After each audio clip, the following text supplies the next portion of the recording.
Je suis Clotilde Dussoulier et vous écoutez l'épisode 256 de Change ma vie, les 3 clés pour libérer votre créativité, partie 1.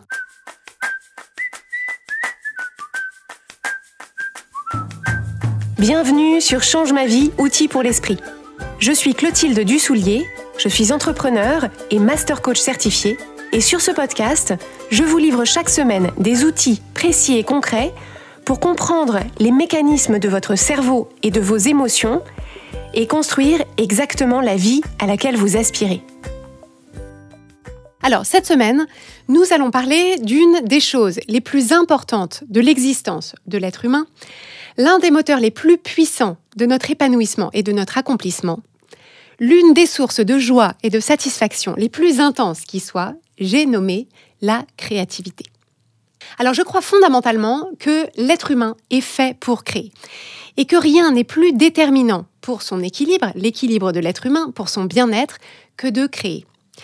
Depuis l'aube de l'humanité, l'être humain crée. On crée des objets, on crée des outils, on crée des dessins sur les murs des cavernes, on crée des habitations, on crée des villes, on crée des histoires, on crée des mythes, on crée des cultures, on crée des civilisations, des mots, de la musique, on crée des blagues, on crée de l'art, on crée des organisations et bien sûr, on crée d'autres êtres humains. Le principe de la création, il est élémentaire et fondamental et la création, c'est simplement le fait de donner une existence à quelque chose qui n'existait pas avant. Plus important encore, c'est le fait de donner une existence à quelque chose qui n'existait que dans mon esprit, dans mon cerveau, avant d'exister en vrai, avant de se matérialiser dans la réalité. Il y a dans la création quelque chose de l'ordre du divin. Quelles que soient les croyances qu'on a sur l'origine du monde ou de l'univers, il reste toujours finalement ce mystère intense. Comment se fait-il qu'avant il n'y avait rien et que maintenant il y a tout ça ? Et c'est le mystère intense de notre propre existence aussi. Comment se fait-il qu'avant ma naissance, je n'existais pas et que maintenant il y a tout ça ? Toute ma vie, tout mon être, mon corps, la richesse de mon monde intérieur. Et à quoi est-ce que ça tient ? Quelle chance infime est-ce que j'ai saisie au moment où c'est moi qui ai été créé et pas quelqu'un d'autre ? Ce mystère intense exerce une fascination extraordinaire sur l'être humain depuis toujours. Ça a un côté finalement vertigineux. Et je pense que c'est pour ça que la création et la créativité ont une place aussi importante dans le bien-être et l'accomplissement de l'être humain. Dans chaque acte créatif, dans chaque action qui donne une existence à quelque chose qui n'existait pas précédemment, quelque chose qui n'existait avant que dans notre cerveau, finalement, on s'approprie un peu de ce mystère intense. On dompte un peu ce vertige et on se donne l'impression, l'illusion sans doute, de reprendre un peu le contrôle sur notre vie, sur notre environnement. On se donne un peu l'impression de façonner le monde à notre image. Donc ce sujet de la création, il me paraît absolument central pour tous les êtres humains. Et pourtant, je m'aperçois que la créativité, c'est-à-dire l'accès à la création, n'est pas du tout évident pour tout le monde. Alors, si la création, c'est le fait de donner une existence à quelque chose qui n'existait pas avant, la créativité, c'est notre capacité à créer, c'est notre propension à créer et c'est notre aisance à créer. Alors, en préparant cet épisode, j'ai fait un rapide sondage auprès de la communauté Change ma vie sur Instagram. Et ce qui en est ressorti, c'est que 62% d'entre vous pensaient être plutôt quelqu'un de créatif, alors que 38% d'entre vous pensaient n'être pas très créatif ou pas très créative. Et ce qui est très intéressant, c'est que ma question suivante, c'était « Est-ce que vous aimeriez développer votre créativité davantage ?» Et là, vous avez été 93% à répondre que oui, vous aimeriez beaucoup. Alors, seulement 7% d'entre vous avaient répondu que c'était pas très important pour vous. Et j'avoue que j'espère vous faire changer d'avis avec ces épisodes. Parce que, comme les 93% des personnes qui ont répondu qu'elles avaient envie de développer leur créativité, je crois fermement que votre créativité, c'est-à-dire votre capacité à créer, votre propension à créer et votre aisance à créer, peuvent être une source de joie, de plaisir, de satisfaction et d'accomplissement énorme pour vous et votre vie. Alors ça, c'est pour les bénéfices intérieurs, qui sont déjà majeurs. Et je pense aussi plus largement que dans nos sociétés et dans nos organisations, cette créativité, c'est-à-dire encore une fois la capacité, la propension et l'aisance à imaginer des choses nouvelles et à leur donner corps, cette créativité est un des facteurs majeurs de réussite dans vos projets. Parce que dans votre travail notamment, vous avez beau être super fort ou super forte dans ce que vous faites aujourd'hui, il est absolument garanti que vous allez avoir besoin de faire évoluer constamment votre façon de faire au cours des mois et des années qui viennent. Il est absolument garanti que ce qui fait votre force et votre succès aujourd'hui va devoir être adapté au changement de votre environnement, au changement du monde, au changement des règles du jeu. Et il est absolument garanti que pour continuer à être super fort ou super forte dans ce que vous faites, vous allez avoir besoin d'exercer votre créativité, c'est-à-dire faire germer des idées dans votre esprit, des idées nouvelles, des histoires nouvelles, des solutions nouvelles, des projets nouveaux, des structures nouvelles, et ensuite leur donner corps dans la réalité. Et ce que je veux pour chacun et chacune de vous, c'est que vous puissiez m'entendre dire ce que je viens de vous dire en vous sentant tout à fait tranquille, parce que vous savez que la créativité, cette capacité à créer, cette propension à créer, cette aisance à créer, ça fait partie de vos super-pouvoirs et que vous savez les exercer pleinement. Alors, si ce n'est pas le cas aujourd'hui, ou pas complètement le cas aujourd'hui, je veux vous donner, dans cet épisode et dans le suivant, 3 clés majeures pour développer votre créativité. Si vous vous intéressez quelque peu au sujet de la créativité, il est probable que vous avez lu des livres, des articles sur le sujet, peut-être que vous suivez des gens créatifs sur les réseaux sociaux.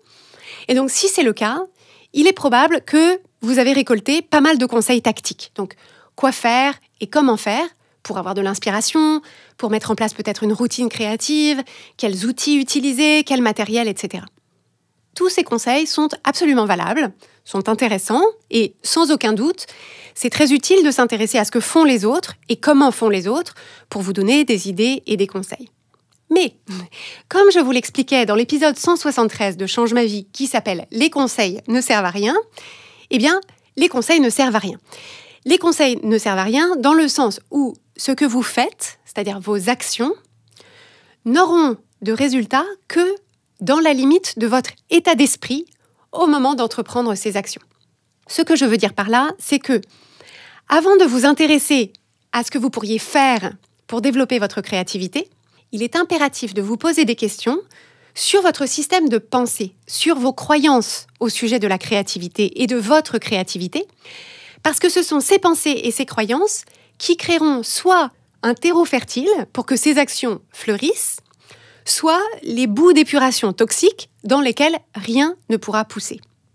Concrètement, vous pouvez lire par exemple le conseil d'un écrivain à succès qui explique « Alors moi, le secret de ma créativité, c'est que tous les matins, en toute saison et quoi qu'il arrive, je me réveille à 5 heures et j'écris pendant 2 heures. » Alors, c'est très bien, et tant mieux pour lui, mais si au moment où vous vous réveillez à 5 heures du matin et où vous vous mettez devant votre clavier, vous n'entendez que vos pensées qui vous disent que vous n'avez aucun talent, aucune originalité et que vous ne faites qu'imiter les auteurs que vous admirez, eh bien, vous allez passer 2 heures à écrire et réécrire le même paragraphe ou à ne rien écrire du tout. Donc, ce n'est pas que le conseil n'est pas bon, c'est qu'il est incomplet. Parce que l'écrivain en question, lui, il pense tout autre chose sur lui, sur son travail, sur le processus d'écriture lui-même. Et ce sont ces pensées-là qui lui permettent de mettre ce temps à profit pour exercer effectivement sa créativité et écrire ses best-sellers. Donc, ce n'est pas une question d'heure à laquelle il s'y met, ce n'est pas une question de routine créative. C'est bien plus important de savoir qu'est-ce qu'il pense au moment où il s'y met, qu'est-ce qu'il pense de son travail, de lui-même et du processus créatif. Donc, ce que je veux vous apporter dans cet épisode et dans le suivant, donc dans cet épisode en 2 parties, c'est justement cette pièce manquante qui se trouve être mon rayon, parce que en tant que coach, la valeur que je vous apporte, ce n'est pas de vous dire quoi faire, mais de vous aider à vous sentir le plus confiant ou la plus confiante, le plus libre ou la plus libre possible, pour accéder à tous vos talents et à toutes vos ressources, pour que vous soyez en position d'inventer ce que vous voulez faire et comment, parce que ça vous donnera toujours les meilleurs résultats et ça vous permettra aussi de reproduire vos succès à l'infini. Par ailleurs, quand on parle de créativité, évidemment, si vous faites preuve de créativité dans votre processus créatif lui-même, eh bien, c'est finalement, voilà, c'est une mise en abîme qui met bien en valeur la créativité au service de votre créativité. Alors, est-ce que vous êtes prêts ? La première clé que je veux vous apporter, c'est d'examiner ce que vous pensez de la créativité. Donc, cette première clé, elle consiste à regarder les croyances que vous avez reçues ou développées au sujet de la créativité en général. Donc, est-ce que vous voyez la créativité comme quelque chose d'important ou de pas important ? Est-ce que pour vous, la créativité, c'est quelque chose qui crée de la valeur ou qui est une sorte de perte de temps ? Donc, selon le mode d'éducation qu'on a reçu, selon l'environnement et la culture dans lesquels on a grandi, selon les cercles dans lesquels on évolue aussi, on peut avoir reçu des croyances valorisantes au sujet de la créativité qui nous font voir la créativité comme une source de joie et de valeur. Mais on peut aussi avoir reçu des croyances qui dévalorisent la créativité, qui la trivialisent, qui lui donnent une place accessoire, qui ne la prennent pas au sérieux ou qui la relèguent au rang des loisirs, de l'inutile, de l'oisiveté, voire du nombrilisme. Donc, par exemple, si vous aimiez dessiner quand vous étiez petit ou petite, qu'est-ce qu'on vous a dit de vos dessins ? Qu'est-ce qu'on vous a dit du temps que vous passiez à dessiner ?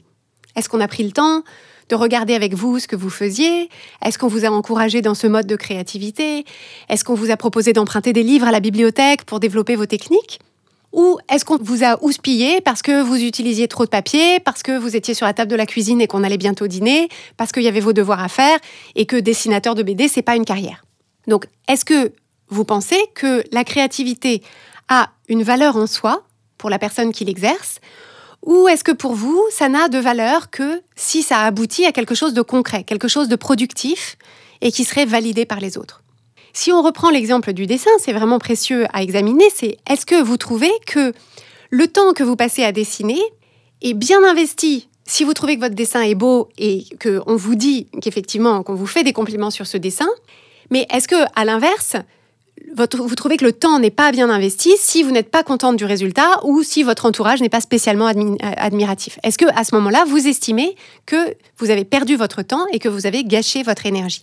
Donc, c'est vraiment important d'examiner ça. Est-ce que le processus créatif en lui-même, est-ce que la créativité a de la valeur quoi qu'il arrive ou est-ce que c'est dépendant de la qualité du résultat qui est produit ? Donc, c'est à vous d'identifier ça parce que ces croyances vont, selon les cas, soit faciliter votre accès à la créativité, soit lui faire obstacle. Ce sur quoi je veux m'attarder, c'est tout particulièrement la tension autour du temps. Cette tension autour du temps, elle est centrale pour beaucoup de gens. Il y a vraiment cette croyance sous-jacente et très répandue que pour exercer sa créativité, il faut du temps, il faut beaucoup de temps. Et la petite sœur de cette croyance, c'est que si on investit du temps dedans, il y a intérêt à avoir un retour sur investissement, parce que sinon, on considérera que ce temps est perdu. Donc, on le comprend aisément, cette tension autour du temps, autour du retour sur investissement, crée beaucoup de pression. Et la pression, c'est un poison pour la créativité, parce que la créativité a besoin, au contraire, de légèreté, de liberté, de jeu pour se déployer. En réalité, la créativité a besoin, dans cet espace dans lequel on veut qu'elle se déploie, on a besoin de faire abstraction de l'enjeu dans ce moment-là. C'est un petit peu comme un enfant qui joue. Un enfant qui joue, il joue parce qu'il n'y a pas d'enjeu. C'est pour ça qu'il peut se sentir léger, qu'il peut se sentir libre et qu'il peut créer ces jeux d'imagination notamment. Alors que si on y met un enjeu, si on se dit qu'il y a un retour sur un investissement, qu'il faut qu'à la fin de ce temps, il faut avoir produit quelque chose, cette pression, cet enjeu vont nuire à la liberté de la créativité. Un autre axe intéressant pour identifier vos pensées au sujet de la créativité, c'est de vous demander quelle place est-ce que vous donnez aujourd'hui à la créativité dans votre quotidien, dans votre travail et dans vos conversations. Donc, quelles actions, quelles activités dans votre quotidien est-ce que vous jugez créatives ou pas créatives ? Est-ce que pour vous, la créativité, c'est essentiellement lié au domaine artistique ou est-ce que vous voyez la créativité comme une sorte de force de vie qui peut s'activer dans tous les domaines, que ce soit dans votre façon de ranger votre linge, dans votre façon d'animer une réunion ou dans la conversation que vous avez avec votre petit-neveu ? Autre axe de questionnement que je peux vous proposer, c'est qui est-ce que vous jugez créatif ou pas créatif et sur la base de quels critères? Donc, est-ce que vous pensez qu'il y a des gens qui sont naturellement et intrinsèquement créatifs et d'autres non? Donc, est-ce que vous pensez que la créativité, c'est une sorte de don, que c'est quelque chose de fixe et qu'on ne peut pas agir dessus? Ou est-ce que vous pensez que la créativité, c'est quelque chose qu'on a en potentiel chacun d'entre nous et qui se développe avec la pratique, comme on pourrait développer un muscle? Autre axe de questionnement, est-ce que vous remarquez quand les gens autour de vous, que ce soit vos amis, vos collègues, est-ce que vous remarquez quand ils font des choses que vous trouvez créatives? Et est-ce que dans votre esprit, vous accordez de la valeur à ça? Ou est-ce que vous levez un peu les yeux au ciel en vous disant que c'est encore un moyen de se faire remarquer? Ou bien, autre possibilité, est-ce que vous ressentez une forme d'amertume parce que vous pensez que c'est un luxe qui ne vous est pas accessible, parce que vous n'avez pas le temps, pas l'argent, pas la place, pas l'espace mental ou un boulot trop prenant? Comme vous le voyez, ce que vous pensez de la créativité en général va dessiner le terrain de jeu de la créativité dans votre esprit et les règles de ce jeu. Donc, ça peut être dans votre esprit un jeu qui est incluant ou excluant, ça peut être un jeu qui est compliqué ou facile, un jeu à fort enjeu ou un jeu léger. C'est donc très important de choisir soigneusement votre système de pensée sur la créativité en général. Plus le terrain de jeu de la créativité est vaste dans votre esprit, plus les règles de ce jeu sont souples, plus vous aurez de facilité à vous projeter dans ce jeu, à vous aventurer sur ce terrain et donc à exercer votre créativité. Plus vous vous exercez à penser que la créativité est un droit et un plaisir et qu'elle a de la valeur sans obligation de résultat, plus vous pensez que la créativité est accessible à tous et à toutes et qu'il suffit de l'exercer pour la développer, plus vous pensez que c'est une composante majeure de l'épanouissement de l'être humain, que c'est une composante majeure de votre épanouissement, que c'est quelque chose de joyeux et de léger qui a sa place dans toutes sortes de situations et dans toutes sortes de domaines, plus vous vous mettrez en position d'accéder à votre créativité. Et c'est justement de ça qu'on va parler dans l'épisode de la semaine prochaine. Je vous donnerai les 2 autres clés qui complètent le tableau et qui vous permettront de développer votre créativité.